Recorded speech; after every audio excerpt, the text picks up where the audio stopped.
Los siguientes antecedentes a los que tuvimos acceso son inéditos y por primera vez se conocen públicamente. Eran cerca de las 2 de la mañana y el pesquero industrial Cobra navegaba en línea recta a una velocidad promedio cercana a los 7,5 nudos náuticos. Pero al acercarse al lugar en donde se encontraba fondeada la lancha artesanal Bruma, por razones que aún se investigan, el Cobra habría acelerado abruptamente a 11 nudos de navegación, virando hacia la derecha, cambiando así su rumbo, dirigiéndose contra la embarcación, chocándola justo por la mitad. Según fuentes del caso, producto de la colisión, el Cobra habría disminuido su velocidad de 11 a cerca de 8 nudos. Y tras ello, aseguran, habría vuelto a acelerar, girando a la izquierda y retomando su ruta marítima en línea recta.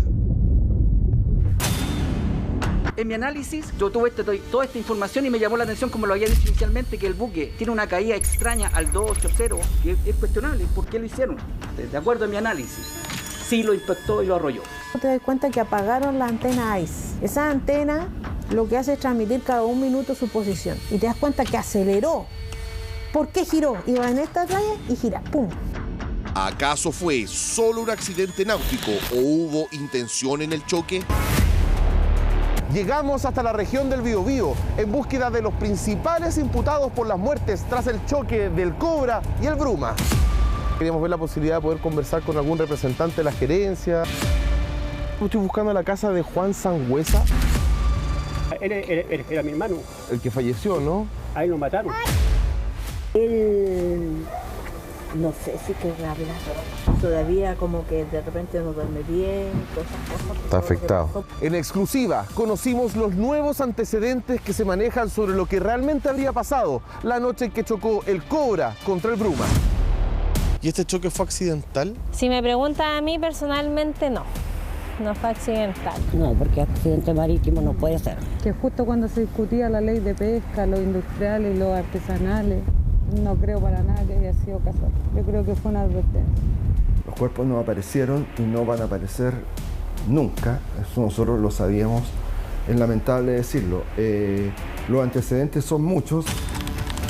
En exclusiva, accedimos a documentación y reveladoras imágenes con las que denuncian presuntas irregularidades en la investigación.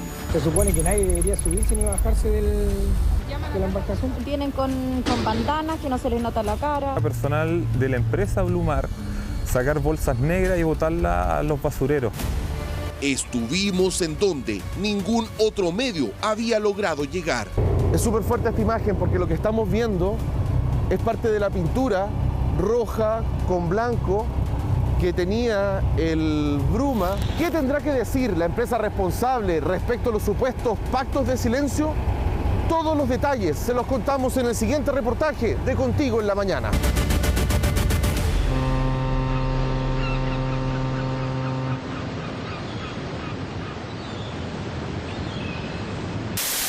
Artesanales desaparecidos en la costa de Coronel, esto es en la región del Biobío. Los equipos de búsqueda han logrado encontrar la embarcación semivolcada y vacía. A 3 meses de una noticia que impactó a todo Chile, nuestro equipo de investigación de Contigo en la Mañana accedió a nuevos y reveladores antecedentes claves que hoy están en manos del Ministerio Público y con los que prontamente la fiscal podría imputar a más personas, aparte de la tripulación del barco Cobra, por distintos delitos asociados a la colisión marítima. ¿De qué se trata? Acabamos de llegar hasta el muelle artesanal San Vicente, aquí en la comuna de Talcahuano, que colinda con las dependencias de la empresa Blumar. Todo lo que se ve azul al fondo corresponde a Blumar. Y a nuestra espalda, el buque pesquero, el barco Cobra. Nosotros nos acabamos de conseguir una panga, que es un bote pequeño que nos va a llevar para acercarnos al casco del Cobra para ver en detalle y conocer el tamaño y cómo fue para dimensionar este choque fatal. Vamos. Le vamos a dar la vuelta. Con lo que nos encontramos, lo sorprenderá. Primero trasladémonos hasta la ciudad de Constitución en la región del Maule. José. Aquí estamos con el primo Fernando. Ahí está mi primo Rafaelita. Buena pelo. Aquí está el Ariel. Está desatando. Capitán, no mira, está justo pegado ahí para allá. Está pegando la pestaña. Lo pillé durmiendo. Ahí está, buena. Ahí está el Pancho. Aquí vamos a parar un ratito. Buena, cabro. Bonita presa, mi rey. Tú perdiste a tu papá. Y a mi hermano. A tu hermano. Sí. ¿Cómo describirías tú a tu papá? Mi papá era una persona muy leal, muy leal. Era mi superhéroe en verdad, así lo podría describir. Siempre le dije yo que, bueno, él era mi superhéroe. Estaba ahí siempre para todo en realidad. Yo creo que muchas personas se han acercado a mí a decirme muchas cosas bonitas de él. Acá hay un dolor, no solo de nosotros como familia, sino que de una comunidad completa, porque todos los conocían. La lancha se caracterizaba en realidad la tripulación por ser una tripulación muy amistosa, muy buenas personas. En realidad, mi papá en sí se encargó de dejar una enseñanza, un consejo en todas las personas que él conoció.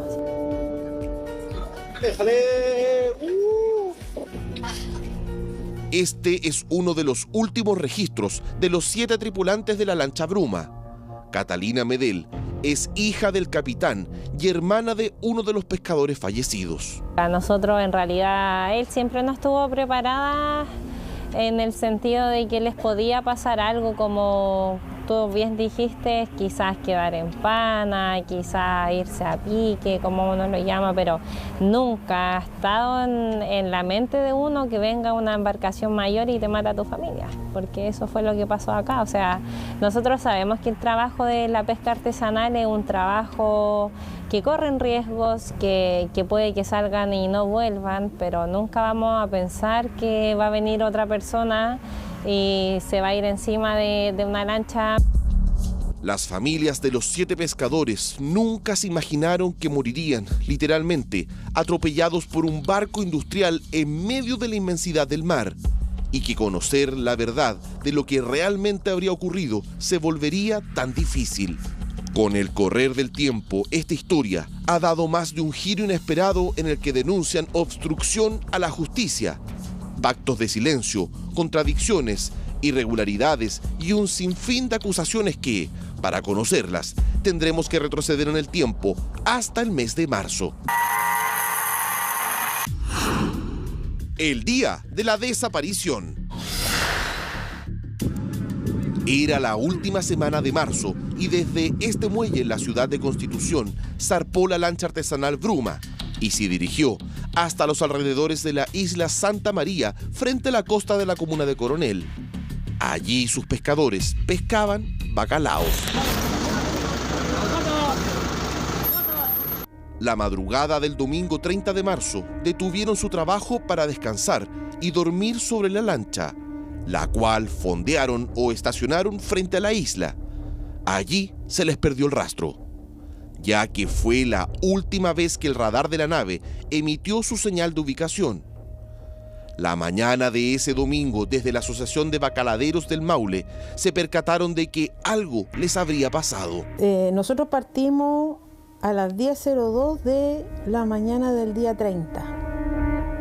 Cuando la embarcación Lucas se pone en contacto directamente conmigo para preguntarme cuál era la última posición que tenía la embarcación Bruma, producto de que la Armada lo estaba llamando, no estaba la embarcación, no estaba transmitiendo, había dejado de transmitir. La última señal del radar de la Bruma se registró cerca de las 3 de la madrugada. A la mañana siguiente, otras lanchas artesanales que se encontraban cerca fueron a buscarla hasta la última posición que marcó el radar de la embarcación, pero no la encontraron. Habían literalmente desaparecido. Por lo que después de 10 horas desde que perdieron su señal, la dirigente de los pescadores del Maule fue a solicitar una búsqueda y rescate por parte de la Armada de Chile. 12:10, llego a la portería de Capitanía de Puerto. Habían solamente 2 funcionarios Y cuando me responde el funcionario de menor grado me dice que en ese momento estaban en un procedimiento. Entonces me dice, tiene que esperar. Entonces yo digo, ok, yo no me muevo de aquí mientras que ustedes no me atiendan. La Bruma y sus 7 tripulantes habían desaparecido en el mar. Pasaron las horas y, según denuncian, la Armada no habría iniciado una búsqueda de emergencia debido a que, para cerca de las 2 de la tarde del domingo 30, no contaban con personal ni recursos disponibles para un eventual rescate. ¿Qué es lo que necesitan? Yo necesito que se llamen a la persona que está a cargo de Capitanía de Puerto, porque yo vengo a dejar la constancia de que están desaparecidas estas 7 personas. Entonces me dice, no, pero es que no está mi capitán. Tengo muy claro que el capitán de puerto no va a estar el día domingo. Yo estoy diciendo que quiero a la persona que está a cargo, porque tiene que haber una persona que quede a cargo. A esa persona necesito que se gatille la búsqueda SAR y que quede la constancia que yo estuve aquí en el horario que yo estoy aquí. Yo no le vengo a pedir a usted. En paralelo, los mismos colegas de los pescadores desaparecidos comenzaron a recorrer la zona con sus lanchas, hasta que de pronto, en medio del mar, se encontraron con una lamentable sorpresa semi-hundida. Así que aquí anda todavía el pedazo de embarcación. Se encuentran los restos de la Bruma, que lo encuentra la primera persona en llegar. Es una embarcación artesanal que a toda velocidad navega a 7-8 nudos, y la Armada teniendo equipos que navegan mucho más rápido, teniendo helicópteros a disposición, teniendo avionetas, se demoró mucho más en llegar. Es que en el momento en que se encuentra la proa o el pedazo de proa de la Bruma, la persona que la encuentra manda un audio en WhatsApp y dice, muchachos, fue un barco el que lo choca y es un barco azul, porque los restos acá tienen pintura azul. Entonces eso ya te aclara mucho más la película. Y ahí me estaban mandando imágenes y ellos me estaban informando, señorita Claudia, está la pintura azul, el barco es azul. El barco culpable es azul. No es un barco mercante. Entonces, esas imágenes, esos registros me lo mandaban exclusivamente a mí, porque como yo era la dirigente y estaba coordinando cada una de las embarcaciones que estaban en la búsqueda de los muchachos. La evidencia era clara. La lancha Bruma había sido chocada y destruida por otra embarcación de grandes dimensiones, de la cual hasta ese momento no había rastros. La única pista era la pintura de color azul que quedó incrustada en el casco de la Bruma, producto de la colisión. ¿Quién los chocó? ¿Por qué el barco desapareció sin prestar auxilio? Denuncian que fueron los mismos pescadores de la zona los que encontraron los restos y resguardaron el sitio del suceso, ya que la Armada habría llegado más de 24 horas después. Porque aquí, esta parte de aquí que sobró, esta parte estaba colgando, lo removió la Armada días después, pero la lancha fue cuidada por la flota artesanal, no por personal de la Armada. El día 31, en la mañana, quien estaba buceando a la Bruma eran los botes de la isla Santa María, no funcionarios de la Armada. La Armada llegó el día 31 mucho después. O sea, desde que se encuentran los restos del Bruma, no hubo un resguardo de la Armada del sitio del suceso, aislar la evidencia. No. O sea, fueron los mismos pescadores artesanales que se preocuparon de hacer esa pega. Incluso el hecho de poner tambores flotadores, los azules que salen en las imágenes, esos fueron flotadores de la pesca artesanal. Identifican al Cobra. Pasaron los días y ninguna autoridad lograba dar con los culpables del choque, ni los cuerpos de los 7 pescadores. Solo se sabía que había sido un barco industrial de color azul, y ninguna empresa de la zona se hacía responsable, por lo que los mismos familiares, junto a la Asociación Gremial de los Pescadores del Maule, realizaron su propia investigación, logrando 3 días después del choque identificar a la nave. Pero hasta ese momento habían pasado los días y usted no le da ningún tipo de información. No sabíamos cuál era el nombre del barco. No teníamos ni idea cuál era el nombre del barco. Hasta que, con el tema del cansancio, revisando las normas, en verdad estábamos esperando tener el dato duro de los tracks de navegación. Y eso se produce entre las 3 y las 4 de la mañana, cuando me doy cuenta al revisar después en el hotel los tracks de navegación que había sido el Cobra. Se calculó velocidad, dirección, peso, mandé a buscar aquí a Constitución un libro de construcción, de navegación de barcos industriales para poder dimensionarlo, y los datos eran consistentes.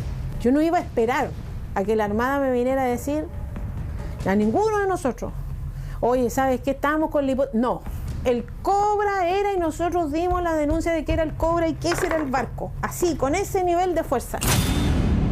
Un gigantesco barco industrial cuya propietaria es la principal y más grande empresa pesquera de la región, llamada Blumar.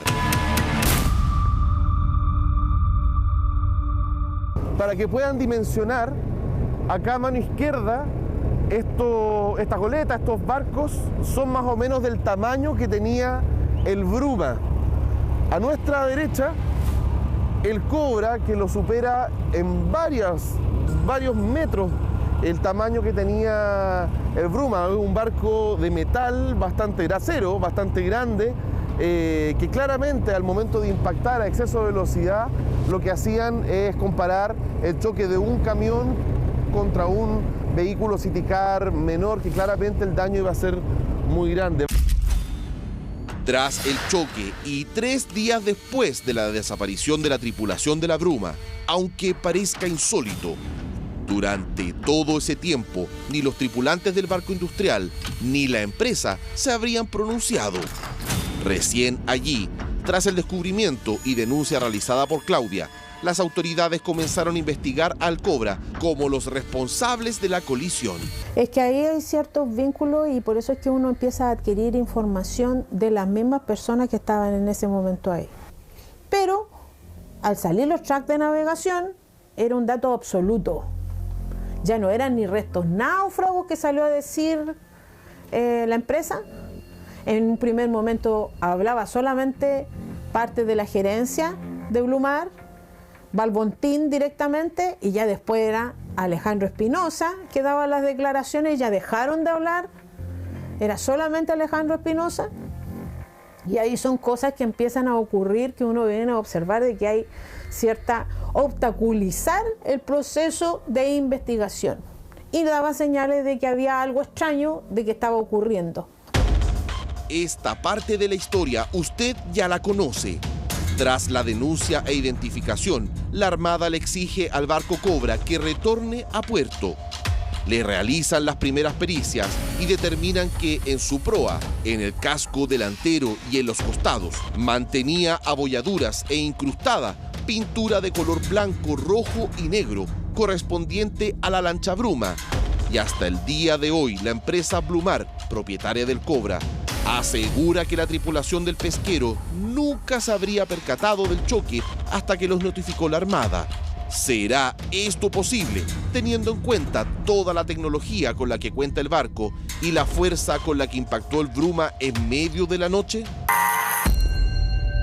En exclusiva en Contigo en la Mañana, tuvimos acceso a información de los peritajes y antecedentes claves que se manejan respecto a cómo habría sido el choque y a la secuencia de hechos posteriores a la colisión.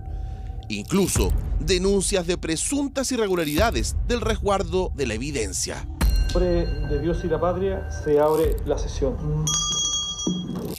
Hace algunas semanas, en la comisión investigadora de la Cámara de Diputados, se conoció por primera vez un peritaje determinante en este caso. Escuche. En mi análisis, yo tuve toda esta información y me llamó la atención, como lo había dicho inicialmente, que el buque navegando en rumbo general, sur o oeste, 221, no hubiera pasado nada. Pero sí pasó porque tiene una caída extraña al 280, que es cuestionable. ¿Por qué lo hicieron? ¿Por qué cae a estribor con tantos grados de caña? Ahí está todo lo que sucede cada 15 segundos. Está rumbo, velocidad, caída, razón de cambio. Todo lo que uno podría hacer un análisis más detallado si hubo un frenazo, por así llamarlo, una reducción de velocidad por el impacto, uno podría hacer ahí. El ingeniero especialista en navegación electrónica y simulación, Héctor Orellana, realizó un traqueo de las rutas de navegación de ambas embarcaciones, revelando una serie de antecedentes claves. Según el experto, cerca de las 2 de la mañana, el pesquero industrial Cobra navegaba en línea recta a una velocidad promedio cercana a los 7,5 nudos náuticos. Pero al acercarse al lugar en donde se encontraba fondeada la lancha artesanal Bruma, por razones que aún se investigan, el Cobra habría acelerado abruptamente, alcanzando los 11 nudos de navegación, virando hacia la derecha, cambiando así su rumbo, dirigiéndose contra la embarcación, chocándola justo por la mitad. Según fuentes del caso, producto de la colisión, el Cobra habría disminuido su velocidad de 11 a cerca de 8 nudos y tras ello, aseguran, habría vuelto a acelerar, girando a la izquierda y retomando su ruta marítima en línea recta. Es una situación terrible porque es un impacto de una masa metálica, una embarcación metálica mayor de muchas toneladas, una embarcación parte madera, parte metálica de mucho menor envergadura que está detenida y la otra trae una velocidad a 11 nudos. Piense usted que después del impacto con una embarcación que está detenida se va a 11 nudos y reduce su velocidad a 8 nudos, producto del impacto. Eso mismo demuestra que no pudo menos que haberla sentido, ese tremendo impacto que deformó incluso, y están las huellas, en la proa de Cobra. Que para mí es una cuestión intencional. Acá el barco en su track de navegación muestra un giro, un cambio de ritmo, y aparte un cambio de ritmo, acelera antes de impactar. Entonces eso a ti te hace pensar que es intencional, siendo el mar tan amplio, pensar que no pudo pasar 3 metros más al lado o 5 metros más al lado, pegarle en una punta, los chiquillos se salvan. Pero fue una colisión tan violenta que pasa por arriba y no te da tiempo ni siquiera de... Yo creo que ni siquiera se dieron cuenta que murieron. Vamos a dar la vuelta aquí por donde está el Cobra, acá al fondo dice Blumar, para acercarnos a la parte delantera, al casco, para ver dónde fue la parte del choque que lamentablemente terminó con la vida de los 7 tripulantes del Bruma. Aquí nos estamos acercando a la proa, que es derechamente con la parte donde se provocó el choque, y al acercarnos se evidencian, por ejemplo, abolladuras en el casco de este barco, no solo en el costado, sino que principalmente en la parte delantera. Precisamente aquí es donde se provocó el choque con el Bruma y queda en estas condiciones la proa del Cobra. Queda, de hecho, miren, es súper fuerte esta imagen porque lo que estamos viendo es parte de la pintura roja con blanco que tenía el Bruma pintado su embarcación y que quedó marcado, quedó incrustado en la pintura, en la parte delantera de la proa del Cobra. Estas son las principales evidencias, no solamente de la pintura, sino que también de la potencia del choque. Se puede ver en el casco que las rayas que dejó no solamente la pintura, sino que también en el acero. Por el costado se alcanza a ver, aquí a mano derecha, las marcas que dejó este choque. Si ustedes pueden dimensionar la altura y el tamaño que tiene esto, que chocó con la proa, justo en el medio donde está el Bruma, que se partió en dos, y al partirse en dos, con la fuerza y la velocidad que venía, toda la masa del Bruma literalmente se desintegró y fue arrastrado por debajo del Cobra, pasando lamentablemente, llegando a la parte de las hélices donde finalmente no quedó absolutamente nada. Tras el choque, los cuerpos de los 7 tripulantes del Bruma nunca aparecieron. Estas imágenes fueron realizadas por robots submarinos contratados por los familiares de los pescadores. Como se ve en los videos y según las distintas pericias, de la embarcación Bruma no quedó absolutamente nada, solo pequeños restos. Informes periciales de la investigación revelaron lo que pasó con la embarcación al momento de la colisión. Escuche. El golpe fue una colisión directa aquí. La dimensión del barco agarró. Esto es lo que sobra. Esto es lo que quedó flotando. De aquí para atrás lo destruyó absolutamente todo. Nosotros imaginamos que era como la idea del Titanic, que pasó, lo chocó y se partió, que es como la imagen que tiene la película. Y esta es la parte que sobró. Pero en realidad la otra parte no la partió, sino que la molió. La arrastró y la molió, mientras que la iba arrastrando. Pasó por debajo el barco, pasó por debajo, toda esta parte pasó por debajo y la fue moliendo a medida que iba trasladándola. Y eso lo vinimos a saber después. Los cuerpos no aparecieron y no van a aparecer nunca, eso nosotros lo sabíamos, es lamentable decirlo. Los antecedentes son muchos, la investigación está reservada, hay muchos aspectos que yo no le puedo referir porque sería entregar ventaja procesal a mi contraparte. Pero nosotros esperamos que en el transcurso de este mes calendario sean formalizados. Estamos conformes con la labor de la Fiscalía porque vemos que se han reunido una cantidad de pruebas que permitirían formalizar por los ilícitos más graves que nosotros estimamos que se configuran aquí. Aquí no se trató de una simple culpa o negligencia. Nosotros creemos que acá hay figuras dolosas y eso es lo que perseguimos. Es impresionante dimensionar la fuerza y la velocidad con la que ocurrió este choque, porque miren a la altura donde nos encontramos nosotros y miren la altura más alta o lo más arriba donde están las marcas de pintura. Eso habla de que al momento de chocar, de partir el Bruma en dos, la fuerza con la que logró llegar parte de este barco, y si avanzamos por el costado acá del Cobra, vamos a ir descubriendo, avancemos, todas las marcas que no solamente dejó en la parte frontal de la proa, sino que en todo el costado, cómo fue arrastrado el Bruma, que se fue desintegrando con la velocidad con la que fue pasando, y donde lamentablemente todo lo que se encontraba al exterior y al interior del Bruma fue absorbido por las hélices, tanto de los costados como la parte posterior del Cobra, donde lamentablemente se desintegra no solamente la parte material, sino que también lamentablemente los cuerpos de los 7 tripulantes del Bruma. José, aquí estamos con el primo Fernando. Ahí está mi primo Rafaelita. Los chocaron, se les fueron encima, los mataron y no les prestaron ayuda. Eso es lo que pasó. ¿Y este choque fue accidental? Si me preguntan a mí personalmente, no fue accidental. O sea, yo si tengo un accidente y veo que atropello a alguien, por último presto ayuda, o sea, es lo que todos esperamos.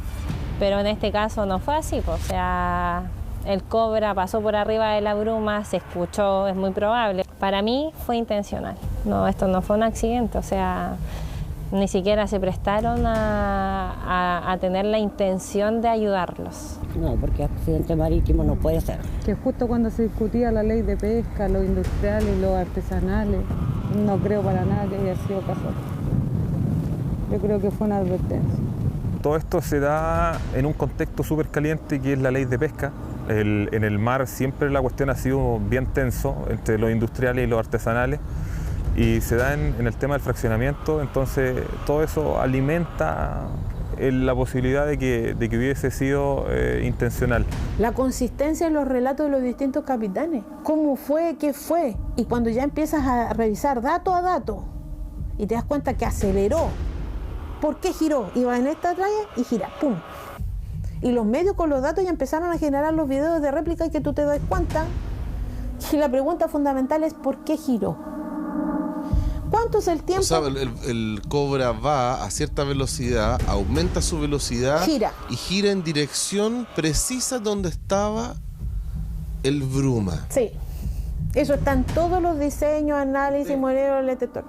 Las familias, en base a los distintos antecedentes que se manejan y que se mantienen plasmados en la carpeta investigativa del Ministerio Público, no descartan la hipótesis de una posible intencionalidad en el choque.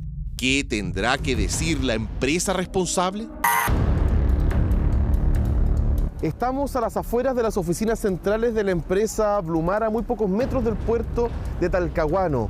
Llegamos hasta acá porque queremos conversar sin intermediarios, sin pasar por los abogados, por la gente de comunicaciones, sino ver si es que nos pueden recibir algún representante de la gerencia o de los mismos propietarios de esta empresa para ver si quieren dar algún tipo de explicaciones a estas alturas de la investigación, en donde se han conocido nuevos antecedentes de lo que habría ocurrido entre el Bruma y el Cobra. Nos vamos a acercar para ver si es posible que nos puedan recibir y si quieren dar algún tipo de declaración. Solicitar si es que podemos conversar con algún representante de la gerencia. De momento no está el gerente de esta instalación. Lo más cercano es Plantarina. Que es la que se encuentra allá. Acá a la vueltecita. Vamos a consultar entonces las otras oficinas que están al frente, porque nos dicen que en este lugar no hay ningún gerente que es representante de la empresa, así que vamos a consultar si es que nos pueden recibir en estas otras instalaciones. Queríamos ver la posibilidad de poder conversar con algún representante de la gerencia. Y eso tiene que ser todo por ¿cuánto se llama? Por correo. Por correo. ¿No hay posibilidad que nos pueda recibir a alguien, poder conversar con alguien? Es medio difícil. No estuvieron disponibles a recibirnos.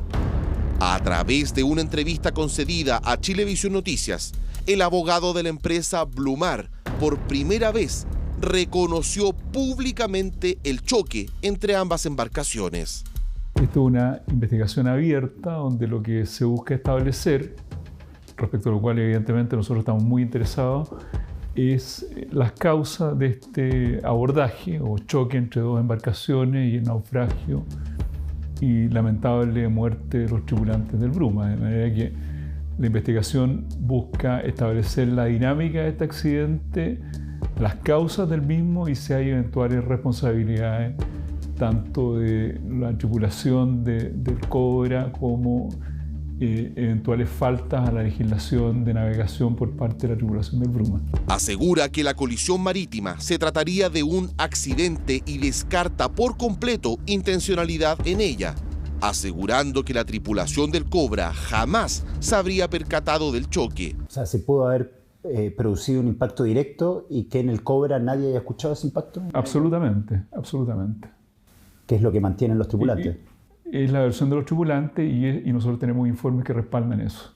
Y además, no solo son informes, es la lógica. La diferencia, insisto, de masa es más o menos de 1000 a 1. Una embarcación de acero de alta envergadura, de prácticamente 70 metros de eslora, con la cabina retrasada de mando, la verdad que es muy difícil que se pueda sentir un impacto. El abogado de los familiares del Bruma desmiente la versión de la empresa Blumar, asegurando que existen distintos antecedentes dentro de la investigación que comprobarían que la tripulación del Cobra sí habría sentido el impacto. Eso es absurdo. Insisto, no hay ningún antecedente que permita creer en la versión de ellos. Existen antecedentes objetivos, irrefutables, que primero muestran que transitaba a una velocidad de 11 nudos y que luego del impacto bajó a 8 nudos. Segundo, que puso en marcha sus motores para moverse. Por lo tanto, es imposible que no hayan sentido el impacto. Sí, igual han cambiado como 7 veces las versiones de cómo fueron los hechos. Y a eso uno le da desconfianza más que nada. Que sea uno desconfía de todo en este momento, porque de tantas cosas que se hablan o se divulgan por ambos lados, por todos lados. Por eso hacemos el llamado a que rompan ese pacto de silencio. O sea, aquí está claro que ellos se dieron cuenta por algo tanto cambio de versión. Están mintiendo y te vuelvo a repetir, o sea, de la conciencia nadie se va a librar. Va a llegar un momento en que ellos van a tener que decir qué vieron. Porque sí o sí ellos escucharon algo, o sea, eso es evidente.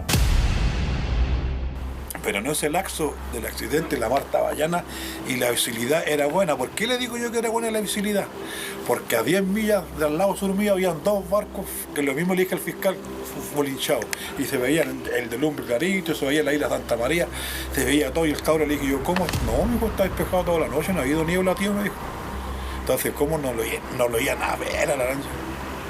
Yo le digo que no tiene conciencia el tipo que le pegó, no tiene corazón con los tripulantes, porque un ruido con esa característica que usted ve esta hora muerta, que es de fierro, la misma de la bruma, no iban a sentir. Y la mar ya no. A ver, muéstrame usted, po. Esta es la hora muerta. Esta es la hora muerta. Todo, esto se le llama hora muerta. Hora muerta. Esto es metálico. Todo metálico. Todo esto es metálico. Todo esto recubierto que se ve aquí al frente es metálico. Todo. Y el bruma era exactamente igual a este. Y la bruma. O sea, los radares de cualquier tipo de barco, al ser esto metálico que rodea toda la lancha, lo detecta. A 4 o 5 millas. A 4 o 5 millas. ¿Cuánto es de distancia más o menos? Sáquenle en cuenta, la milla tiene 1852 metros, la milla náutica. Estamos hablando como 6.000 metros. O sea, 6 kilómetros de distancia, cualquier radar. ¿Y qué cree usted que pasó entonces? No, le pegó, le pilló. No lo detectaron en el radar, lo tenían apagado. Lo que pasa es que no fue intencional. Lo que pasa es estos tipos que ellos lanzan el radar a 20 millas. ¿Qué es lo que hecho ellos? Y a nosotros, como somos más chicos, a 20 millas pasan por encima de nosotros. A ver. El casta radar. Esto es un casta radar. El de arriba, ese es para que te tome la lancha a 7 o 8 millas. Más este de fierro. O sea, 7 o 8 millas, ¿cuánto de distancia? Las millas son como 10 kilómetros. O sea, a 10 kilómetros de distancia, gracias a este capta radar, lo puede captar cualquier otra embarcación porque cercana. Anda en metálico. Todo esto es metálico. Todo lo de fierro te lo detecta. Todo. Y antiguamente usaban de madera, pero ahora con los fierros, que la hora muerta, incluso cuando la marca hora muerta se le llama todo el metálico. Mira, fíjate, todos están con la muerta. Todo. Y fíjate que cuando está la mar llana, calma, las lanchas te las toma hasta 12 millas. Según información del Ministerio Público de la región del Biobío, los tripulantes del Cobra eran 18, pero la madrugada del 30 de marzo, al momento de la colisión, eran 6 los responsables de la navegación de la nave y que hoy se mantienen como imputados. Mi vínculo con el mar lo tengo desde que nací. Ahora, con esta nueva tecnología que hay tanto de embarcaciones menores como mayores, es otro estilo de navegación. El que estaba al mando del Cobra es el capitán Roberto Mancilla, quien en los videos institucionales de la empresa Blumar se describe como un hombre de mar con más de 35 años de experiencia en navegación y pesca industrial. La noche de la tragedia lo acompañaban en la navegación el piloto y 4 vigías. Uno de ellos era Juan Sangüesa, quien luego de una reunión de apoyo psicológico en la empresa tras el choque y antes de que fuera a declarar ante la fiscalía, desapareció. Vamos de inmediato con las noticias, por supuesto con la información del momento. Fallecido apareció Juan Sangüesa, el vigía de la embarcación Cobra, quien, recordemos, se encontraba desaparecido. Su cuerpo apareció en el sector de Quiñenco, esto es en Coronel, siempre en la región del Biobío. Preliminarmente no habría intervención de terceros. La Fiscalía, en primera instancia, declaró que según las características del hallazgo del cuerpo del vigía, se trataría de un suicidio por ahorcamiento. El caso aún se mantiene bajo investigación. Mira, la comunicación en las empresas grandes como Blumar siempre tiene que ser muy fluida. De que el capitán del Cobra se dio cuenta que arrastró y chocó la bruma, eso es innegable. El ruido que tiene que haber tenido cuando pasaban por arriba de la bruma, la obra muerta raspando el Cobra, la estructura o los materiales enredándose en la hélice, es imposible que no se hayan dado cuenta. Entonces, ¿qué es lo que pasa? La comunicación entre el capitán del Cobra y el jefe de flota de Blumar, eso tienen que saberlo. Tiene que haber una comunicación ahí, algo tiene que haber, o sea, es imposible que el capitán no le haya informado a sus superiores. Ahora, ¿por qué el personal de Blumar se encierra en la oficina o en dependencias de Blumar? Es una cuestión que claramente te hace pensar que hay un pacto de silencio. ¿Por qué los llevan a dependencias de Blumar? ¿Por qué Juan Sangüesa, después de estar en la empresa Blumar, sale y se mata? Que yo en realidad creo que no estoy tan seguro que se haya suicidado. Una persona creyente, difícil que se quite la vida. Mágicamente después hay un incendio donde él lo encuentran muerto. Entonces son cosas que te hacen pensar distintas teorías. Fuimos en búsqueda de los tripulantes del Cobra, imputados por el choque y muerte de los pescadores del Bruma, para conocer de primera fuente su versión de los hechos. ¿Aló? Pero estoy buscando a don Roberto Mancilla Gallardo. No, está equivocado. Estoy equivocado. ¿Usted no lo ubica por casualidad? No me suena. No, ya. Él es el capitán del Cobra, ¿tampoco le suena? Ya, muchas gracias. Nos trasladamos hasta la calle Janiqueo, aquí en Concepción, donde registra dirección particular el piloto del Cobra, Patricio Zapata Sepúlveda. Vamos a ver, es una torre residencial, así que vamos a consultar aquí en Conserjería. Buenas tardes, disculpe que la moleste. Estoy buscando a don Patricio Zapata Sepúlveda, del departamento... No contesta nadie. Ya, voy a intentar por teléfono entonces. Muchas gracias. Fuimos también a los domicilios de los vigías que la noche de la colisión eran responsables de supervisar de que el Cobra no chocara con ningún elemento en el mar, pero solo abrieron la puerta en la casa de uno de ellos. Estoy buscando a don José Vázquez Larenas. ¿De parte de? De Stjepan Tarbuskovich. Yo soy periodista de Chilevisión y quería ver la posibilidad de poder conversar con él, contactarlo con él. Pero él anda trabajando. ¿Está trabajando ahora? Él... no sé si querrá hablar. Todavía como que de repente no duerme bien, todas esas cosas. Está afectado. ¿Yo le puedo dejar un número, mi número de teléfono? Déjeme un número para cuando... El número al cual usted está llamando no se encuentra disponible. Contactamos telefónicamente y vía mensajería a los distintos imputados del caso, pero ninguno contestó a nuestros requerimientos. Fuimos en búsqueda de los familiares de Juan Sangüesa, el tripulante que se habría suicidado antes de declarar ante la fiscalía. Estoy buscando la casa de Juan Sangüesa. Era mi hermano. El que falleció, ¿no? A él lo mataron. El hermano de Juan Sangüesa nos autorizó a emitir su declaración en donde él cree que a su hermano lo habrían asesinado en extrañas circunstancias, asegurando que él era un hombre de fe evangélica, por lo que el suicidio iría en contra de sus creencias. Pero no estuvo disponible para una entrevista, asegurando no haber sido autorizado por el hijo del vigilante, quien está a cargo del caso. Lo llamamos y escribimos en reiteradas ocasiones, así como también a su abogado, pero no contestaron a nuestras solicitudes. Meses antes, tras conocerse el hallazgo del cuerpo sin vida del vigía Juan Sangüesa, esto fue lo que declaró. Yo sé que durante esa semana mi papá tuvo que ir varias veces a Blumar, tuvieron varias reuniones con abogados, que supuestamente estos abogados le decían más o menos cuál era el pronóstico, cómo se veía el tema. Eso dejó muy nervioso a mi papá, claro, con una visión de algo que quizás no era real, o le metieron quizás presión o miedo, y él temió. Obviamente alguien no llega a eso ni a esa consecuencia por un simple temor, pues. Hay algo más. A mí me queda eso, a mí me queda que hubieron cosas ocultas aquí, hubieron presiones, hubieron extorsiones que no iban al caso, y que él, por miedo a perder todo su esfuerzo y todos sus años de trabajo, tomó esa determinación. En medio de nuestro reporteo en la región del Biobío, recibimos las siguientes imágenes. Ahí viene. Cerca de 2 minutos lleva en el cobre. Ahí viene otra persona más. Ahí viene otra persona más. Estas imágenes fueron grabadas por los familiares de los pescadores del Bruma, justo días después de que el barco fuera identificado como responsable y requisado por la Armada para realizarle peritajes de investigación. Porque para mí lo único que está haciendo acá es que aquí no tiene permitido el zarpe, pero se supone que nadie debería subirse ni bajarse de la embarcación. A mí me parece que es una negligencia tremenda de parte del fiscal marítimo no haberse asegurado el tener completamente custodiado el barco Cobra. Yo fui a ver el Cobra en 3 oportunidades, o en distintas oportunidades, y de las veces que lo fui a ver nunca había personal de la Armada, que era el que tenía la obligación de custodiarlo 24/7. Nunca lo vi que estaba siendo custodiado. Lo que sí vi fue a personal de la empresa Blumar sacar bolsas negras y botarlas a los basureros de dentro del barco Cobra.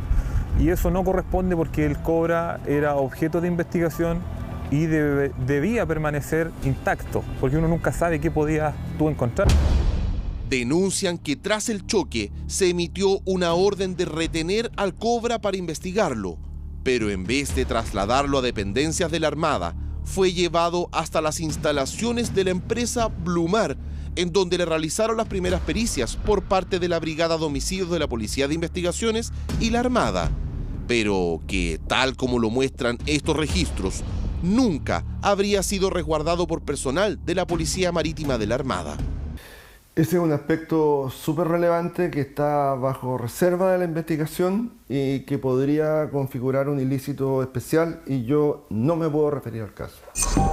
Solicitamos una entrevista con Marcela Cartagena, la fiscal regional del Biobío a cargo del caso, pero por tratarse de una investigación reservada, declinó conversar con nuestro equipo de reportajes. Y nuestra querella va dirigida por 2 delitos. El primer delito es un homicidio por dolo eventual, puesto que en esa zona de la provincia de Arauco, del Golfo de Arauco, una embarcación mayor, un pesquero industrial, tiene que transitar a una velocidad reducida con sus sonares prendidos, siempre atentos su tripulación a los radares, los vigías atentos a lo que esté pasando, y nada justifica que no vean una embarcación menor, por cualquier circunstancia.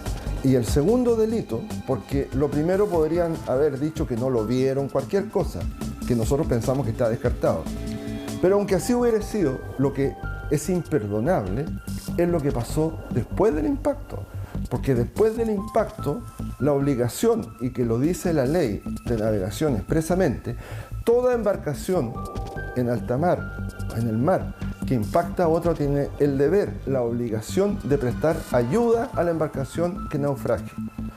Y eso aquí no ocurrió. No pueden menos que haber sentido el impacto. Y se lo sintieron, tenían el deber de haber vuelto y haberse cerciorado de que no chocaron con una ballena, con un bote salvavidas, con un resto náufrago. Y si no lo hicieron, esas son penas por las cuales deben responder. Y eso es delito.